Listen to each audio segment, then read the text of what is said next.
Well, welcome back, everybody, to Music Talk. I'm Dave. I'm Mike. And this week, we are checking out the new Skillet called Dominion. Now, this is a really cool album cover, man. You got the king on the throne, right? Looks like you're in a desert. Got a really cool cloud cover there. Yeah. Back actually has like a king snake on there, it looks like. I'm guessing. The back of there. The back of the CD looks like this. Got them there, standing in the valley. Yep. And then you got the listing of all the songs on there. So that's pretty cool. This is Atlantic Records here, it looks like. And the CD has the crown laying on the ground there. If you can see that. Yeah. So pretty similar to the thing. Pretty cool little booklet too. One thing I will say about this booklet is, man, I can hardly read this thing. Look at that. The words are like gold on like a darker pewter background. It's very difficult to read. You got a picture of the band here. Gilded What's that? Gilded letters.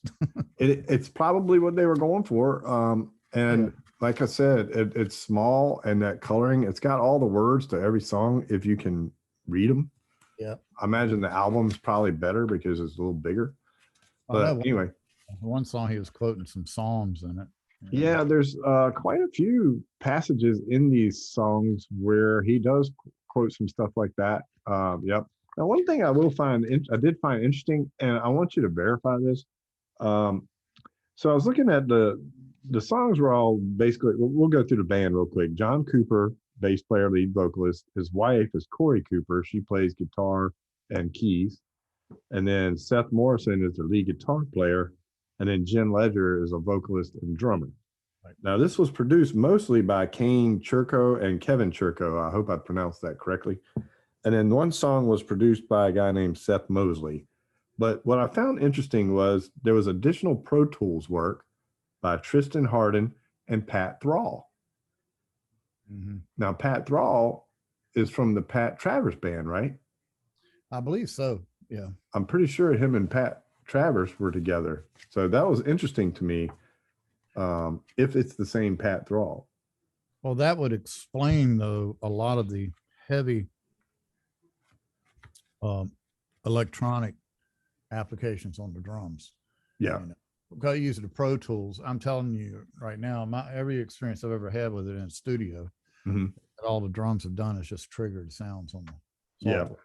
Yeah, there's quite a bit of that programming trigger stuff, I think, going on this record. We'll go run through it real quick. There's one thing that really annoyed me on just about every song, and I'll explain that to you as we go, but it was very annoying to me. And I'm like, how can you do this in every song? But anyway, we'll start out with the opening track, Surviving the Game. Great opener. I mean, I loved it. It had that program beginning little, I always want to say like industrial rock sound, right? Kind of like a 9 Inch Nails type of, Rob Zombie-ish. Yeah, the opening to it, yeah. But I got to tell you, for the most part, I kept being reminded of Nickelback. Well, I was thinking like Linkin Park. There was some Linkin Park sounding there with the way the vocals were going back and forth, and then a little bit of maybe Disturbed. Yeah, a little bit, but I was just listening to his vocals, because he carried most of the vocal work. Yeah. And I swear he sounded like Nickelback at times. I was like, yeah, I mean, and Nickelback has some of that heavier guitar sounding stuff too, even though they are, people say what they want about Nickelback. They do have some heavier stuff. I won't get into that Nickelback debate. I'm not either. Which I'm pretty sure I saw Spotify said they were threatening to put out a list of people that listen to Nickelback. So y'all be careful out there, because they might call you out if you're listening to Nickelback on Spotify. I'm gonna be honest with you. I know this is off subject, but I didn't think Nickelback was that bad of a band. To me, it was just boring song after song. All their songs sound the same to me. Yeah, exactly. But I didn't really, I don't know. I didn't, whatever. I'm with you on that, whatever thing. But anyway, I liked it. It had heavy guitar, the dual vocals. And like I said, it kind of reminded me a little bit of the Linkin Park, the way the vocal work was going on. But I thought it was a great opening track. Surviving the Game. Pretty good words. So then we get to number 2, which is Standing in the Storm. And it's got this little keyboard intro coming in there. And what I liked about this one was some of the way that Jen was singing her parts, because again, it's kind of like the first song, right? It's very similar. And then he would sing a line and then she would sing a couple words. But I like the way she would do, like, when he'd say breathing and she'd say breathing, and then she'd say feeling, she'd be like feeling, and changed it completely different. But I thought that was pretty cool. A lot of dual vocals in it. Had a really cool breakdown right there after the second verse, which is a trend, I believe, in their songwriting. But again, a good song. I guess right now would be a good time to tell you this thing that annoys me. Go ahead. Okay. Because it's happened already in these 2 songs. And I don't know if you caught this, but it was, I guess you call it like a bass drop or something. I don't know. It goes boom. And yeah, I heard that a couple times. Let me tell you how many times they did it. I counted it on the album. I didn't count every individual time, but every song that was in, it was in 1, 2, 3, 4, 5, 6, 7, 8, 9 out of the 12 songs had that sound in it. Boom. Yeah, and that's it annoyed me, man. Here's the analogy I gave my wife when I was listening to it. Some great songs on here. The ideas are great. I loved it. And actually, I mean, the album is good. It's good for listening to in a car or a van as you're on the road driving. Yep. If you really watch it and listen to it, like I was watching my meters on my board here as I was playing it, the levels, even in the soft mellow parts, were all at the same level. And when it got up to where it was full tilt, it never got above those levels. Yeah. It sounded much fuller. And what I had to compare that to was Phil Spector doing his wall of sound that he did with the Beatles and did with George Harrison. Hence the reason why they're pulling out Abbey Road, Naked, and redoing the White Album and redoing All Things Must Pass, because of too much production. Right. And it just all winds up being indecipherable. Yeah. And it's drone and you're like, okay. And like I say, I mean, it's okay for a car, but when you put it on a good system in the house and everything's the same level all the time, it gets boring and you get ear fatigue, you know. It is kind of there. I know. I agree with you. So, I mean, the bass drop drove me crazy. I mean, they could have left it off of like 8 songs. If you want to do it, do it on 4, leave it off the 8. But anyway. Did they get a new 8-string bass or something? I don't even know if it was completely the bass. It almost sounded like a floor tom trigger sometimes. Yeah. Because there were at points, there's a couple points in this album where I don't even hear bass. I'm not even sure if there's bass guitar on some of these songs because it's either triggered through her drums or some kind of trigger on the guitar. Or it could be a key handle with keys. Could be, but I mean, there's a few times where I'm like, I don't even hear a bass in this. And then you get that drop, and it always seems to happen when she hits like a break before, it's right before they break and go into a silent part, and then they sing something, because they do that a lot. They'll go boom, and then he'll say a word, and then they're back in, right? So that happens all the time in the album. And when y'all listen to it, you're going to hear it now. If you didn't hear it before, you're going to hear it because that's all you hear on it. Yeah, I heard it. I heard it too. So my wife kept saying, "Are we listening to the same song?" Yeah, because 1 and 2 are very similar, and then we come to number 3, which is very similar to the first 2 also, and it's Dominion, which I like it. It had a cool intro with the muted guitar and the key doubling with it. I thought that was pretty neat. And this one actually had a guitar solo in it too, which I was happy that they had a guitar solo. And it's got that weird little high guitar riff that right. Kind of reminds me of something Tom Morello would do. But yeah, a lot of this reminded me too of sporadically using like the way Evanescence would have arranged music. Somebody was telling me that they thought they sounded a little bit like Evanescence to them too. And I think what the reason is, is because they don't change their sound that much. Right. You know, their guitars all sound the same in every song. That Well, heavy, crunchy, you know what I mean? well, I'll tell you, at the Cornerstone festivals, these bands would come out, and you never knew when one band left and the other one started. Because they all had the same sound. Those were years. That was years ago. But yeah, you know, Yeah. and it's not saying that they were bad, but Right. you know, you got to do something to have an identifying hook. Yep. I could say for your sound. You know, I mean, Yeah. um, again, you know, I think it's a good album. Mhm. I'm not backing off of that statement. I'm picking it apart though. Right. I am too. And I thought it was a great album too. I thought it was a great album, really. So we get to number 4. They slow it down with this ballad, which, man, it sounds very familiar to me. I don't know what it is about this song, but I've heard this before in something. You know, I don't know if it's maybe a Fuel song or a Verve. I'm not sure, man, but I've heard this somewhere before. But it has a great cello part. And when it comes in big, it was really big, you know. But Right. one thing I missed on this was it was a perfect song for a really epic guitar solo. And there wasn't one. I mean, they could have really rocked it, you know. They could have put a good solo in there and it would have been a great song. But it was still a good song. I mean, but man, I missed the guitar solo on that one. Anyway. So then we come to number 5, which is Beyond Incredible. And this one had a good solo in it, you know, had a guitar solo. And it's got this little great double bass part going on. Cause I mean, Jen is great on the double bass, man. Yeah.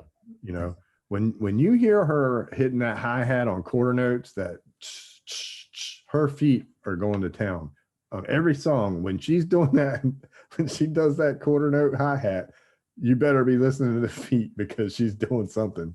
Yeah. So, Yep. Well, and this song here, to me, and there's a few of them on here that the drums were really loud. Did you get any of that on your system? Because I listened to this on 3 different things, and man, there were times when the drums were like way too loud to me. well, to me, the biggest thing that I noticed, now they did change up the sound of the drums themselves a little bit, Mhm. The snare drum especially. Yeah. But there were, I just got wore out with the overall presence and attack of the electronic sound. Yeah. Now I know that she's being endorsed by Sabian Cymbals. I couldn't find anything on any of her acoustic stuff as far as her acoustic drums. Yeah, but I saw a live show, but I honestly didn't even pay attention to what kind of drum she was playing. well, I I think really didn't even look. it's about like looking at Tommy Lee, what kind of drums. It doesn't matter. He's got these pads with triggers laid on top of every drum. Yeah. And, Yeah. and he's using triggers. Yeah. So, you know, and that's what a lot of drummers are doing today, you know, Mhm. and, you know, I mean, more power to them. I've actually thought about finding a cheap set of drums and converting them over to electronic, Yeah. but I have played electronic a couple of times out on gigs. I don't like it at Nah, all. you can't beat the sound of the real drum set, man. Don't like it at all. The only thing that didn't happen is I didn't get complained to about volume. Yeah. That's the only good thing about it. So then we get to song number 6, which is Destiny. And this one has really great drum line, man. I mean, the drums are great. And I like the way Jen sings a lot on this one. She's actually doing a lot more vocal work on this song. But again, I thought the drums were a little loud on this one. And it's another good song, kind of sounds, you know, similar to the rest. Right. And then we get to number 7. And this one here was the one produced by Seth Mosley. So he's a little different here. But man, it's called Refuge. And it's kind of a slower ballad type song. But the high end on his voice, it's always sounded like it had this whistle or something. Like it was, I don't know, man, the way they recorded his vocals on that song, I kept hearing this. It's not a pop, but it's almost like a whistle, you know, like I sound, you know, like they didn't filter the vocals or something. I don't know. They didn't put anything on it. It was weird. it might have been an afterthought too. And instead of changing up the vocal booth, they let him go in there and use whatever mic was in there. And they may have just said, let's just run it dry, right? Yeah. It had a really good snare roll through there, kind of like a marching snare sound like going on there, and some great words. The words were fantastic on this one, you know. So then we get to number 8, Shout Your Freedom. And this one starts with a, another programmed keyboard intro. And then it gets into this rhythm. And the rhythm part, the beginning, it kind of reminded me a little bit of a Blink 182 or maybe Hole or something. I don't know. It had that dun dun dun. You know what I mean? Right. Yeah. So it kind of reminded me of that. But it had this keyboard guitar solo. I think it was a keyboard solo, but it also sounded like it could have had a guitar doubling it. Or it could have been guitar with a double. I'm not sure, but it was an interesting little solo. So now we get to number 9, which is Destroyer. And this one had the best bass line on the whole record. You can actually hear the bass on this song. And it was really good bass line. And then you had this double bass chunking in there with the drums with the, you know. And the thing I like the most about this song is when they said, I'm a destroyer, the music follow it. I'm a destroyer. You know, I love the way they did that. Right. You know what I mean? Yeah. So that was cool. There's a lot of good arrangements on here as far as, you know, little interludes and stuff. Mm-hmm. You know, I know you probably can already tell that I'm not a big Christian rock fan. Well, but you know, the musicianship and everything. mm-hmm. I'm gonna tell you right now, you know, Christian musicians are top notch. You know, yeah, they're in a world of their own. Actually, I'll be honest with you. The first time I heard this album, I didn't even know they were a Christian rock band. I was hearing some of the words, but I didn't know they were a Christian rock band. I mean, that's the irony of this album, which I'll talk about later. Yeah. So then we get my wife, when we first heard it, she goes, "Are they a Christian band?" I'm like, "I don't know." You know, and so she looked it up, and they made their first appearance, as far as what everybody at the ministry knew, was at Cornerstone in 1997. Mm-hmm. And and they've won some Grammys and stuff. I saw where it was actually here the past couple of years that they won Grammy for I guess an album about 2 removed from this one. Mm-hmm. But yeah, I mean, what I like about it is 2 males and 2 females. You know, I mean, yeah, that's pretty cool too, actually. Yeah. Oh, the heart scenario there, but the roles are reversed. You know? Yeah. So Destroyer, so that had like a really weird robotic solo too, by the way. I just wanted to add that. Some weird robotic stuff going on. So we got 3 more. 10, Forever or the End. It's another ballad with like a guitar ballad this time. But Jen's voice was so good on this one. Yep. God, I loved her voice on that one. So then we get to 11, which is Ignite. And it was a good rocker, similar to the others. Didn't have the drop bass thing though on that one though. It didn't go boom, not one time in that song. So I even went back and listened again just in case I missed it. And I was like, no, they didn't do it on that one. And then number 12, White Horse, starts out with like this marching sound, but he's got this really crazy effects on his voice, and I didn't like it at all. Right. Yeah. It was weird. And then you had this machine gun guitar riff in there when it comes in heavy, and it was just so much going on this song. I just didn't like the song. Yep. The words are good. Did not like the song at all. I actually I won't say I wish they would have took it off the album, but they should have at least switched it with Ignite. They should have ended the album with Ignite. Mm-hmm. It would have been a much better ending. But it wouldn't have hurt my feelings if they would have cut the album back to 10 songs because 12 songs, as similar as they all sound, made it a long record to me. So, but overall, I mean, I'll give you some of my down things on it before I give you the good things, because, you know, I like to go good and bad, but I'll do the bad first, which ain't bad, but I felt like there was a few times, which we talked about earlier, that the vocals, high end vocals, had whistles in them. Like they could have done something to prevent that, Right. that high end clipping, whatever. Only on his voice, though. Um, there were also a lot of similar songs. I mean, there's really a lot of similar sounding songs. The way it was written, the the breakdowns, everything was so similar that it really could have been one long song at some points. Yeah, yeah. I I thought that at the very beginning. To me, it just seemed like another. It could have been another thick as a brick or something like that. Yeah. Yeah, because there was so much that sounded the same. And then, there was a few times, more than a couple, that the drums were so loud. It was like, man, it was just overbearing that they were so loud. They were Right. good, but man, they were loud. And then there were times when you didn't even hear the bass at all, if there was even a bass on it. Right.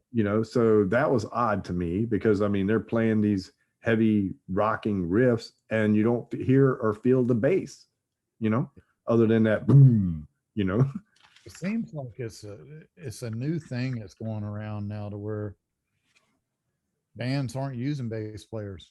Yeah, well, there's a problem with that Yeah, I got a because problem I have a too. bunch of basses over there. Don't be firing us.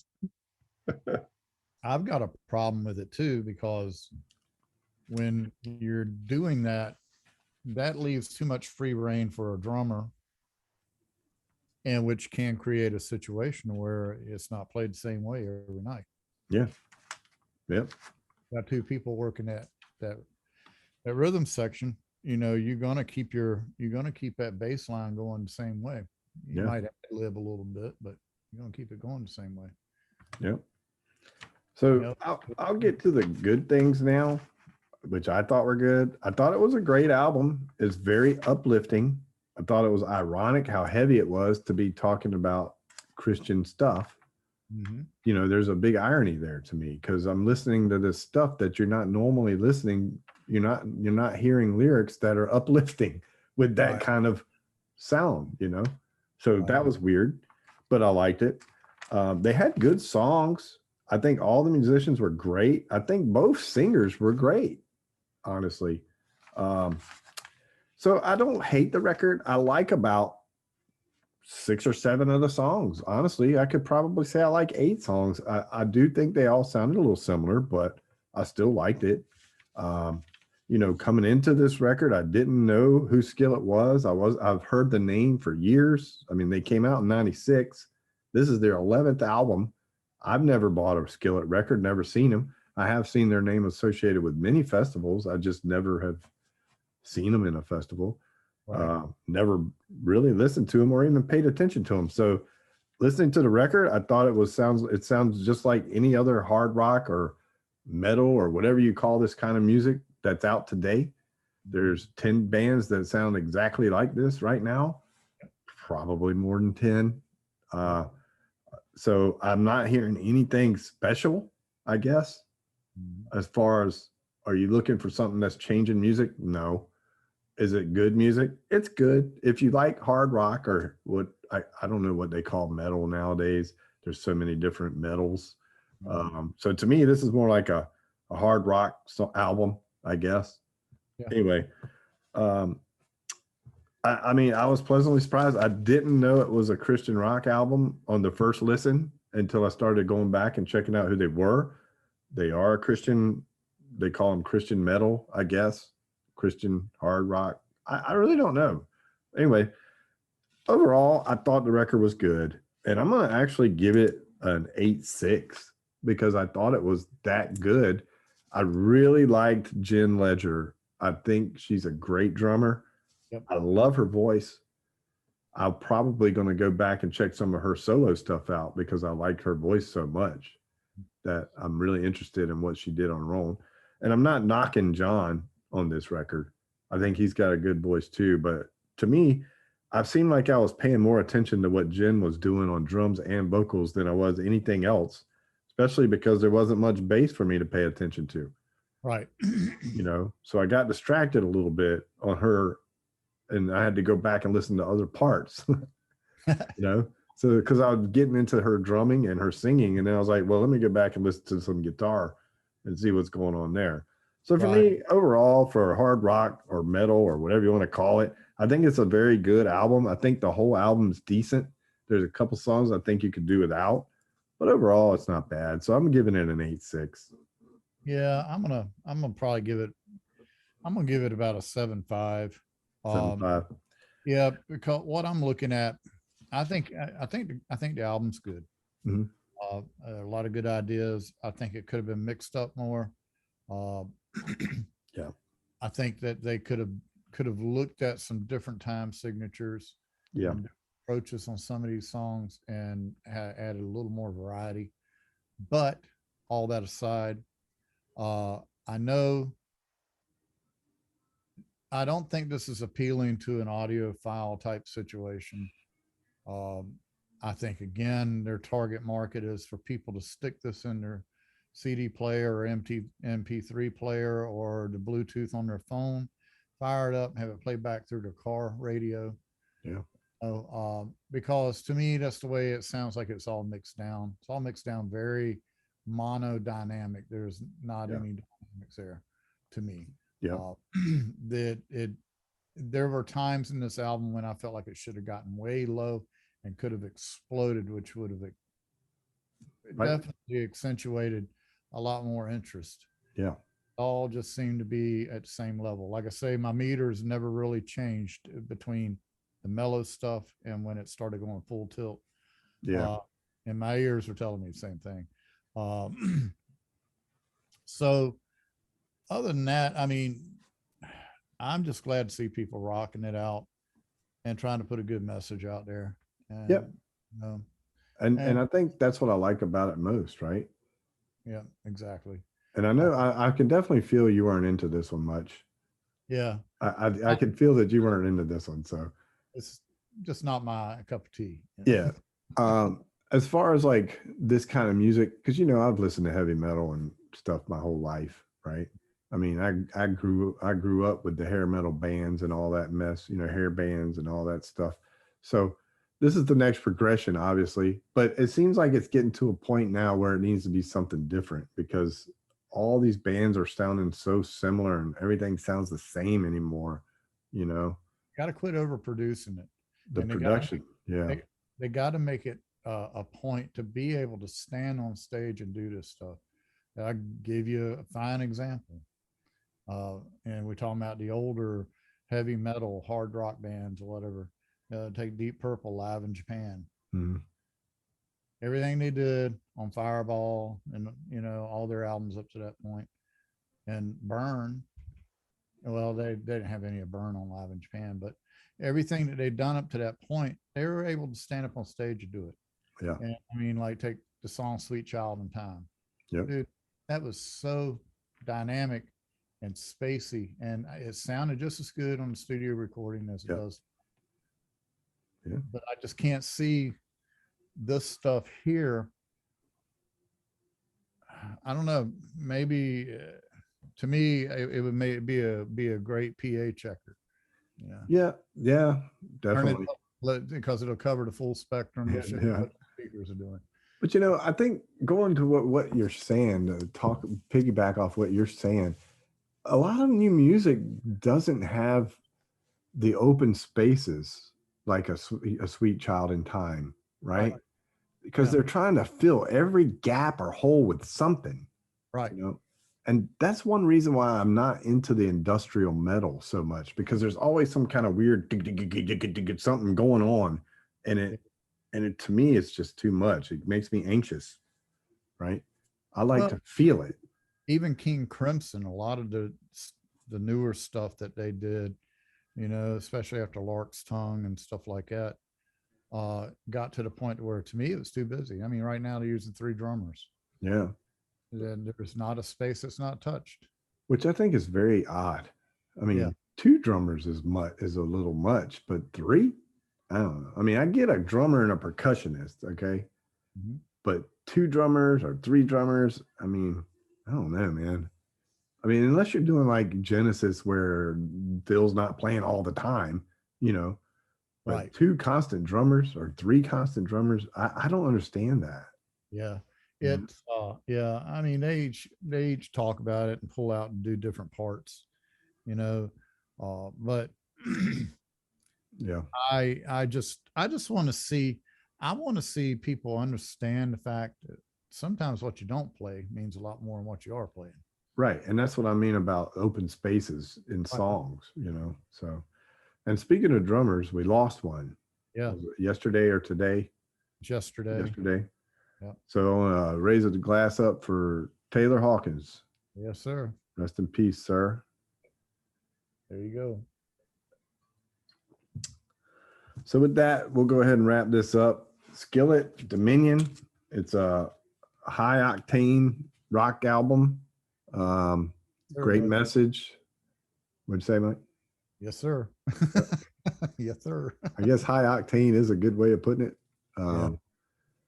You know, it's a good record. I would suggest y'all check it out. It's got a good message.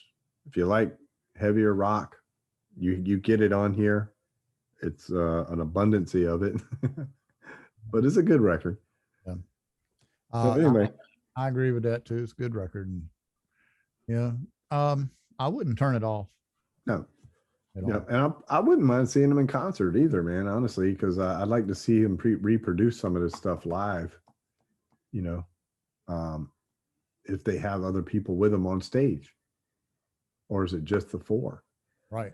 Because there's so much going on, man. Yeah. You know. Yeah. So. And again, I think it's just overproduction. Yeah. And I'd like to feel that boom live. I want to hear, I want to feel that. Well, until next time, y'all stay safe. Right. And peace out. Listen to the music.